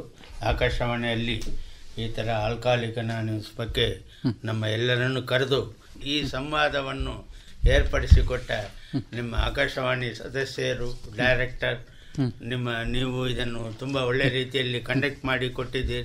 ಈ ಸಂದರ್ಭವನ್ನು, ಈ ಸ್ಲಾಟನ್ನು ನಮಗೆ ಒಳ್ಳೆಯ ರೀತಿಯಲ್ಲಿ ಒದಗಿಸಿಕೊಟ್ಟದಕ್ಕೆ ನಿಮ್ಮ ಆಕಾಶವಾಣಿ ಸ್ಟಾಫ್, ಎಂಟೈರ್ ಸ್ಟಾಫ್ಗೆ ನಮ್ಮ ಆಲ್ಕೋಹಾಲಿಕ್ ಅನಾನಿಮಸ್ ಇಂಟರ್ ಗ್ರೂಪ್ ಪರವಾಗಿ, ವೈಯಕ್ತಿಕ ಪರವಾಗಿ ನಿಮ್ಮ ಎಲ್ಲರಿಗೂ ಧನ್ಯವಾದಗಳನ್ನು ನಾವು ಸಮರ್ಪಿಸ್ತೇವೆ. ಧನ್ಯವಾದಗಳು. ಕಾರ್ಯಕ್ರಮದಲ್ಲಿ ಭಾಗವಹಿಸಿದ್ದಕ್ಕಾಗಿ ಎಲ್ಲರಿಗೂ ಧನ್ಯವಾದಗಳು.